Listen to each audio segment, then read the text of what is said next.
है।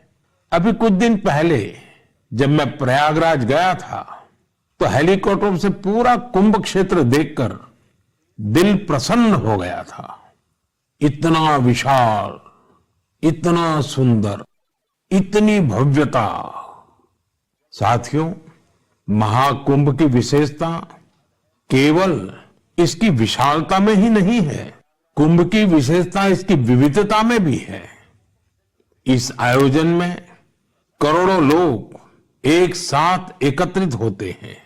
लाखों संत, हजारों परंपराएं, सैकड़ों संप्रदाय, अनेकों अखाड़े, हर कोई इस आयोजन का हिस्सा बनता है।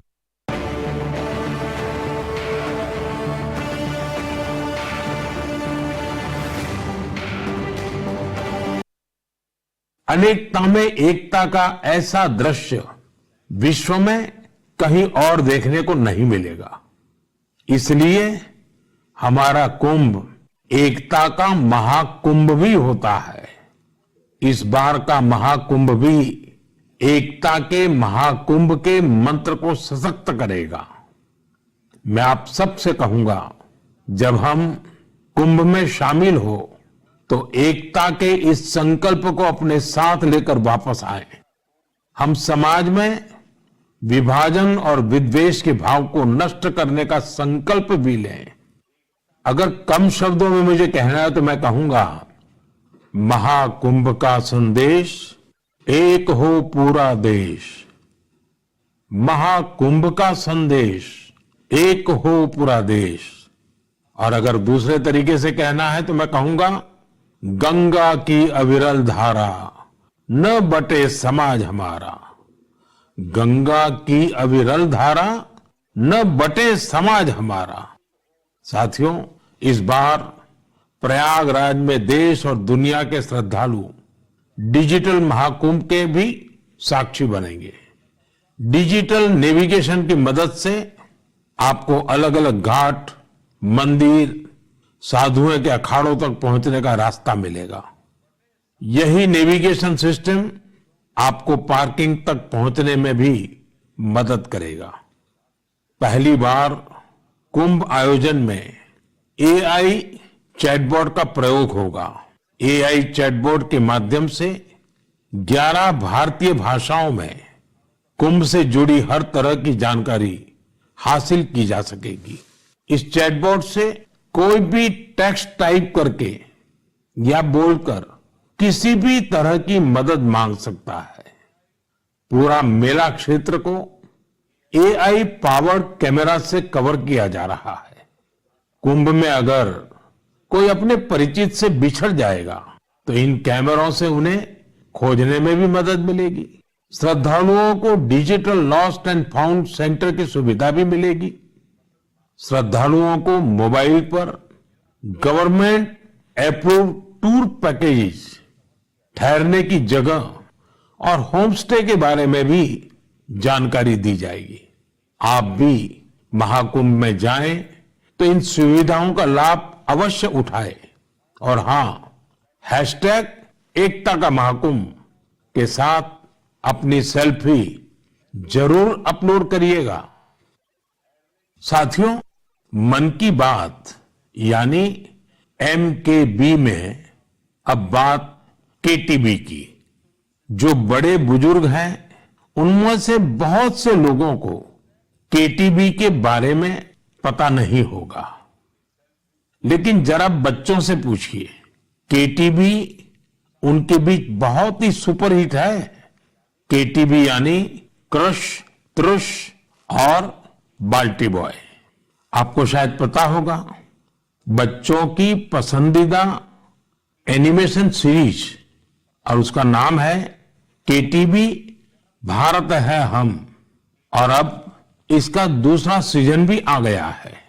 ये 3 एनिमेशन कैरेक्टर हमें भारतीय स्वतंत्रता संग्राम के उन नायक नायिकाओं के बारे में बताते हैं जिनकी ज्यादा चर्चा नहीं होती। हाल ही में इसका सीजन 2 बड़े ही खास अंदाज में international film festival of India Goa में लॉन्च हुआ। सबसे शानदार बात यह है कि ये सीरीज न सिर्फ भारत की कई भाषाओं में बल्कि विदेशी भाषाओं में भी प्रसारित होती है। इसे दूरदर्शन के साथ साथ अन्य ओटीटी प्लेटफॉर्म पर भी देखा जा सकता है।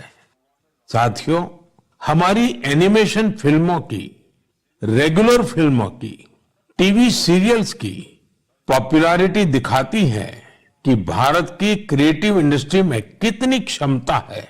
यह इंडस्ट्री न सिर्फ देश की प्रगति में बड़ा योगदान दे रही है बल्कि हमारी इकोनॉमी को भी नई ऊंचाइयों पर ले जा रही है। हमारी फिल्म एंड एंटरटेनमेंट इंडस्ट्री बहुत विशाल है। देश की कितनी ही भाषाओं में फिल्में बनती हैं, क्रिएटिव कंटेंट बनता है। मैं अपनी फिल्म और एंटरटेनमेंट इंडस्ट्री को इसलिए भी बधाई देता हूं क्योंकि उसने एक भारत श्रेष्ठ भारत के भाव को सशक्त किया है। साथियों, वर्ष 2024 में हम फिल्म जगत की कई महान हस्तियों की 100वीं जयंती मना रहे हैं। इन विभूतियों ने भारतीय सिनेमा को विश्व स्तर पर पहचान दिलाई। राज कपूर जी ने फिल्मों के माध्यम से दुनिया को भारत के सॉफ्ट पावर से परिचित कराया। रफी साहब की आवाज में वो जादू था जो हर दिल को छू लेता था। उनकी आवाज अद्भुत थी। भक्ति गीत हो या रोमांटिक सॉन्ग्स, दर्द भरे गाने हो, हर इमोशन को उन्होंने अपनी आवाज से जीवंत कर दिया। एक कलाकार के रूप में उनकी महानता का अंदाजा इसी से लगाया जा सकता है कि आज भी युवा पीढ़ी उनके गानों को उतनी ही शिद्दत से सुनती है। यही तो है टाइमलेस आर्ट की पहचान। अक्कीनेनी नागेश्वर राव गारू ने तेलुगु सिनेमा को नई ऊंचाइयों तक पहुंचाया है। उनकी फिल्मों ने भारतीय परंपराओं और मूल्यों को बखूबी प्रस्तुत किया। तपन सिन्हा जी की फिल्मों ने समाज को एक नई दृष्टि दी। उनकी फिल्मों में सामाजिक चेतना और राष्ट्रीय एकता का संदेश रहता था।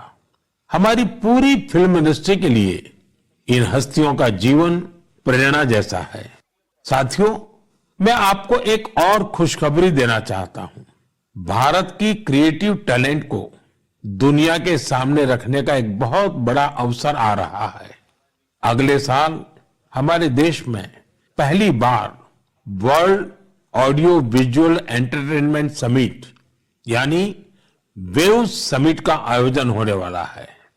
आप सभी ने दावोस के बारे में सुना होगा, जहां दुनिया के अर्थ जगत के महारथी जुटते हैं। उसी तरह वेव्स समिट में दुनिया भर के मीडिया और एंटरटेनमेंट इंडस्ट्री के दिग्गज, क्रिएटिव वर्ल्ड के लोग भारत आएंगे। यह समिट भारत को ग्लोबल कंटेंट क्रिएशन का हब बनाने की दिशा में एक महत्वपूर्ण कदम है। मुझे यह बताते हुए गर्व हो रहा है, इस समिट की तैयारी में हमारे देश के यंग क्रिएटर्स भी पूरे जोश से जुड़ रहे हैं। जब हम $5 ट्रिलियन इकोनॉमी की ओर बढ़ रहे हैं, तब हमारी क्रिएटर इकोनॉमी एक नई एनर्जी ला रही है। मैं भारत की पूरी एंटरटेनमेंट और क्रिएटिव इंडस्ट्री से आग्रह करूंगा, चाहे आप यंग क्रिएटर हो या एस्टैब्लिश्ड आर्टिस्ट, बॉलीवुड से जुड़े हो या रीजनल सिनेमा से, टीवी इंडस्ट्री के प्रोफेशनल हो या एनिमेशन के एक्सपर्ट, गेमिंग से जुड़े हो या एंटरटेनमेंट टेक्नोलॉजी के इनोवेटर, आप सभी वेव समिट का हिस्सा बने। मेरे प्यारे देशवासियों, आप सभी जानते हैं कि भारतीय संस्कृति का प्रकाश आज कैसे दुनिया के कोने कोने में फैल रहा है।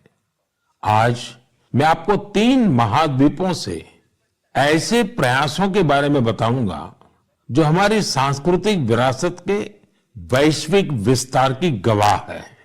ये सभी एक दूसरे से मीलों दूर हैं, लेकिन भारत को जानने और हमारी संस्कृति से सीखने की उनकी ललक एक जैसी है।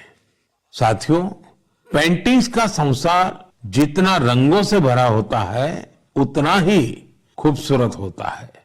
आप में से जो लोग टीवी के माध्यम से मन की बात से जुड़े हैं, वे अभी कुछ पेंटिंग्स टीवी पर देख भी सकते हैं। इन पेंटिंग्स में हमारे देवी देवता, नृत्य की कलाएं और महान विभूतियों को देखकर आपको बहुत अच्छा लगेगा। इनमें आपको भारत में पाए जाने वाले जीव जंतुओं से लेकर और भी बहुत कुछ देखने को मिलेगा। इनमें ताजमहल की एक शानदार पेंटिंग भी शामिल है, जिसे 13 साल की एक बच्ची ने बनाया है। आपको ये जानकर हैरानी होगी कि इस दिव्यांग बच्ची ने अपने मुंह से इस पेंटिंग को तैयार किया है। सबसे दिलचस्प बात यह है कि इन पेंटिंग्स को बनाने वाले भारत के नहीं, बल्कि इजिप्ट के स्टूडेंट्स हैं, वहां के विद्यार्थी हैं। कुछ ही हफ्ते पहले इजिप्ट के करीब 23,000 स्टूडेंट्स ने एक पेंटिंग प्रतियोगिता में हिस्सा लिया था। वहां उन्हें भारत की संस्कृति और दोनों देशों के ऐतिहासिक संबंधों को बताने वाली पेंटिंग तैयार करनी थी। मैं इस प्रतियोगिता में हिस्सा लेने वाले सभी युवाओं की सराहना करता हूं। उनकी क्रिएटिविटी की जितनी भी प्रशंसा की जाए वो कम है। साथियों, दक्षिण अमेरिका का एक देश है पराग्वे। वहां रहने वाले भारतीयों की संख्या 1,000 से ज्यादा नहीं होगी।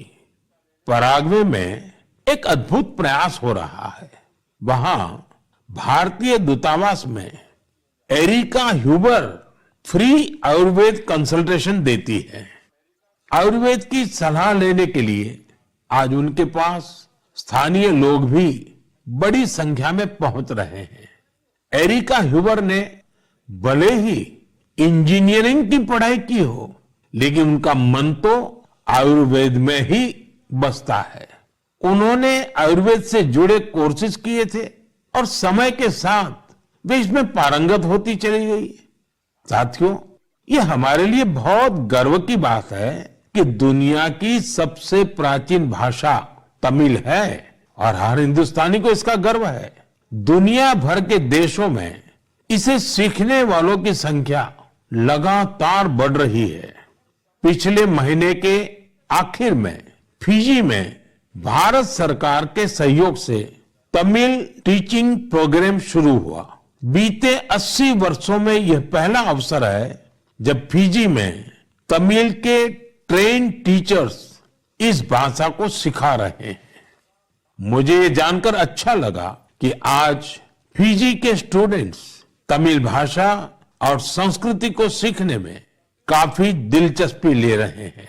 साथियों, ये बातें, ये घटनाएं सिर्फ सफलता की कहानियां नहीं है, ये हमारी सांस्कृतिक विरासत की भी गाथाएं हैं। ये उदाहरण हमें गर्व से भर देते हैं। आर्ट से आयुर्वेद तक और लैंग्वेज से लेकर म्यूजिक तक भारत में इतना कुछ है जो दुनिया में छा रहा है। साथियों, सर्दी के इस मौसम में देश भर से खेल और फिटनेस को लेकर कई एक्टिविटीज हो रही हैं। मुझे खुशी है कि लोग फिटनेस को अपनी दिनचर्या का हिस्सा बना रहे हैं। कश्मीर में स्कीइंग से लेकर गुजरात में पतंगबाजी तक हर तरफ खेल का उत्साह देखने को मिल रहा है। संडे ऑन साइकिल और साइकिलिंग ट्यूसडे जैसे अभियानों से साइकिलिंग को बढ़ावा मिल रहा है। साथियों, अब मैं आपको एक ऐसी अनोखी बात बताना चाहता हूं जो हमारे देश में आ रहे बदलाव और युवा साथियों के जोश और जज्बे का प्रतीक है। क्या आप जानते हैं कि हमारे बस्तर में एक अनूठा ओलंपिक शुरू हुआ है? जी हां, पहली बार हुए बस्तर ओलंपिक से बस्तर में एक नई क्रांति जन्म ले रही है। मेरे लिए ये बहुत ही खुशी की बात है कि बस्तर ओलंपिक का सपना साकार हुआ है। आपको भी ये जानकर अच्छा लगेगा कि यह उस क्षेत्र में हो रहा है जो कभी माओवादी हिंसा का गवाह रहा है। बस्तर ओलंपिक का शुभंकर है वन भैंसा और पहाड़ी मैना। इसमें बस्तर की समृद्ध संस्कृति की झलक दिखती है। इस बस्तर खेल महाकुंभ का मूल मंत्र है करसायता बस्तर, बरसायता बस्तर, यानी खेलेगा बस्तर, जीतेगा बस्तर। पहली ही बार में बस्तर ओलंपिक में 7 जिलों के 1,65,000 खिलाड़ियों ने भाग लिया है। यह सिर्फ एक आंकड़ा नहीं है, यह हमारे युवाओं के संकल्प की गौरव गाथा है। एथलेटिक्स, तीरंदाजी, badminton, football, hockey, weightlifting, karate, kabaddi, kho kho और वॉलीबॉल, हर खेल में हमारे युवाओं ने अपनी प्रतिभा का परचम लहराया है। कारी कश्यप जी की कहानी मुझे बहुत प्रेरित करती है। एक छोटे से गांव से आने वाली कारी जी ने तीरंदाजी में रजत पदक जीता है। वे कहती है, बस्तर ओलंपिक ने हमें सिर्फ खेल का मैदान ही नहीं, जीवन में आगे बढ़ने का अवसर दिया है। सुकमा की पायल कवासी जी की बात भी कम प्रेरणादायक नहीं है। जेवलिन थ्रो में स्वर्ण पदक जीतने वाली पायल जी कहती हैं, अनुशासन और कड़ी मेहनत से कोई भी लक्ष्य असंभव नहीं है। सुकमा के दोरनापाल के पुनेम सन्ना जी की कहानी तो नए भारत की प्रेरक कथा है। एक समय नक्सली प्रभाव में आए पुनेम जी आज व्हील चेयर पर दौड़कर मेडल जीत रहे हैं। उनका साहस और हौसला हर किसी के लिए प्रेरणा है। कोंडा गांव के तीरंदाज रंजू सौरी जी को बस्तर यूथ आइकॉन चुना गया है। उनका मानना है बस्तर ओलंपिक दूर दराज के युवाओं को राष्ट्रीय मंच तक पहुंचाने का अवसर दे रहा है। साथियों, बस्तर ओलंपिक केवल एक खेल आयोजन नहीं है, यह एक ऐसा मंच है जहां विकास और खेल का संगम हो रहा है, जहां हमारे युवा अपनी प्रतिभा को निखार रहे हैं और एक नए भारत का निर्माण कर रहे हैं। मैं आप सभी से आग्रह करता हूं, अपने क्षेत्र में ऐसे खेल आयोजनों को प्रोत्साहित करें। हैशटैग खेलेगा भारत, जीतेगा भारत के साथ अपने क्षेत्र की खेल प्रतिभाओं की कहानियां साझा करें। स्थानीय खेल प्रतिभाओं को आगे बढ़ने का अवसर दें। याद रखिए, खेल से न केवल शारीरिक विकास होता है, बल्कि ये स्पोर्ट्समैन स्पिरिट से समाज को जोड़ने का भी एक सशक्त माध्यम है। तो खूब खेलिए, खूब खेलिए।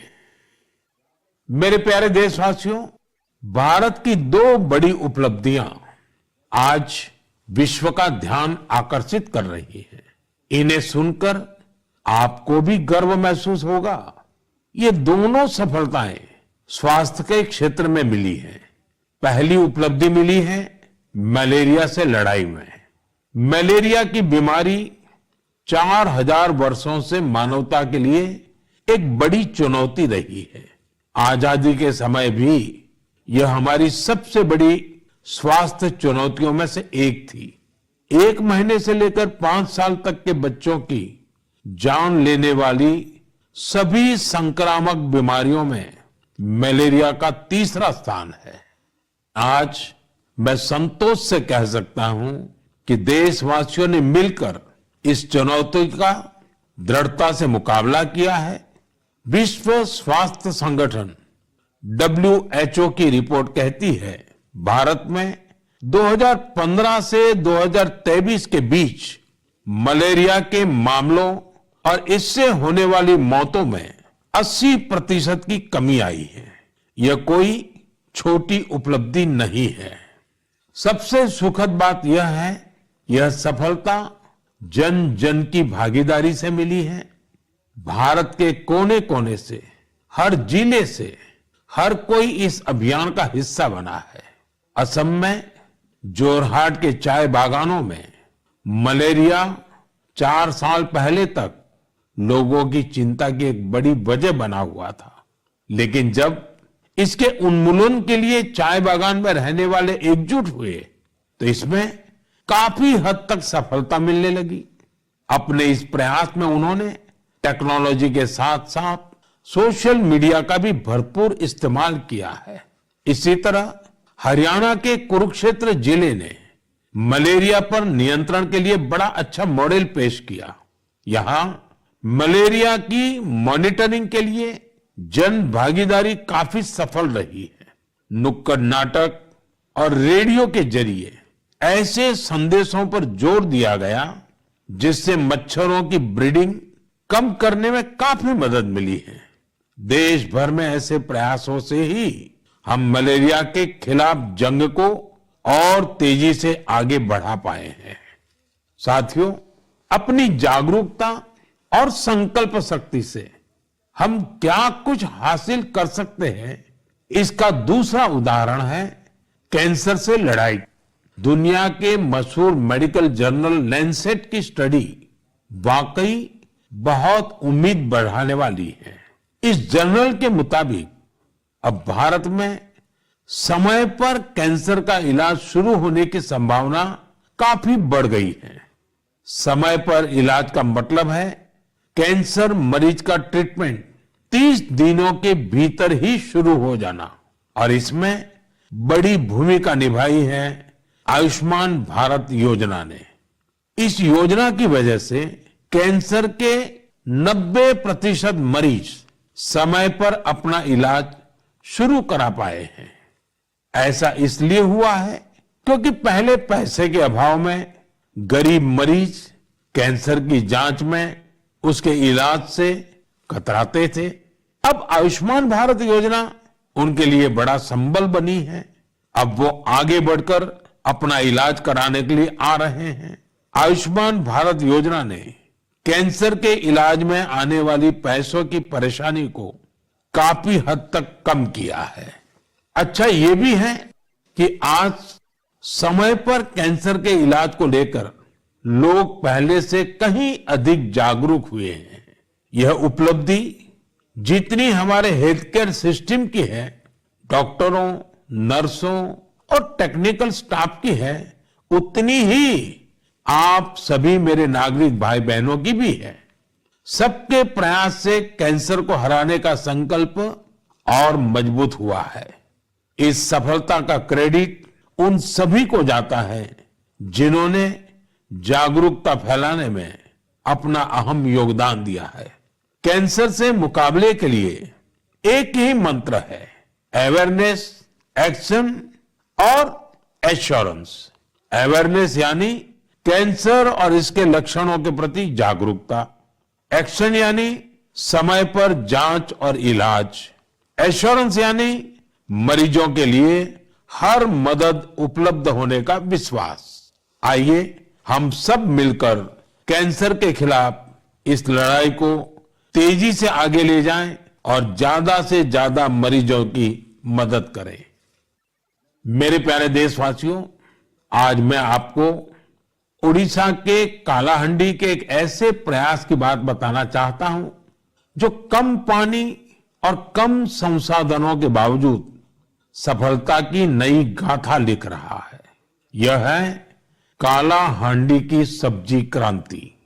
जहां कभी किसान पलायन करने को मजबूर थे, वहीं आज कालाहांडी का गोला मुंडा ब्लॉक एक वेजिटेबल हब बन गया है। यह परिवर्तन कैसे आया? इसकी शुरुआत सिर्फ 10 किसानों के एक छोटे से समूह से हुई। इस समूह ने मिलकर एक एफपीओ किसान उत्पाद संघ की स्थापना की, खेती में आधुनिक तकनीक का इस्तेमाल शुरू किया और आज उनका ये एफपीओ करोड़ों का कारोबार कर रहा है। आज 200 से अधिक किसान इस एफपीओ से जुड़े हैं। तेजू, अब क्या हो गया जी? खिड़की खोलो तो पॉल्यूशन और डेंगू के मच्छर एक साथ हमला करते हैं। एक काम करो, ऑड डे में खिड़की खुली रखना और इवेंट डे में दरवाजा। अपना ध्यान काम करने में लगाते तो आज घर के बाहर ना कूड़ा होता ना ही होते डेंगू के मच्छर। मैं इस बार सब ठीक कर दूंगा। तो अब तक किया क्यों नहीं? केवल ओडिशा के विभिन्न जिलों में बल्कि दूसरे राज्यों में भी पहुंच रही है और वहां का किसान अब आलू और प्याज की खेती की नई तकनीकें सीख रहा है। साथियों, काला हांडी की यह सफलता हमें सिखाती है कि संकल्प शक्ति और सामूहिक प्रयास से क्या नहीं किया जा सकता। मैं आप सभी से आग्रह करता हूं, अपने क्षेत्र में एफपीओ को प्रोत्साहित करें, किसान उत्पादक संगठनों से जुड़े और उन्हें मजबूत बनाएं। याद रखिए, छोटी शुरुआत से भी बड़े परिवर्तन संभव है। हमें बस दृढ़ संकल्प और टीम भावना की जरूरत है। साथियों, आज की मन की बात में हमने सुना कि कैसे हमारा भारत विविधता में एकता के साथ आगे बढ़ रहा है। चाहे वो खेल का मैदान हो या विज्ञान का क्षेत्र, स्वास्थ्य हो या शिक्षा, हर क्षेत्र में भारत नई ऊंचाइयों को छू रहा है। हमने एक परिवार की तरह मिलकर हर चुनौती का सामना किया और नई सफलताएं हासिल की। 2014 से शुरू हुए मन की बात के 116 एपिसोड में मैंने देखा है कि मन की बात देश की सामूहिक शक्ति का एक जीवंत दस्तावेज बन गया है। आप सभी ने इस कार्यक्रम को अपनाया, अपना बनाया। हर महीने आपने अपने विचारों और प्रयासों को साझा किया।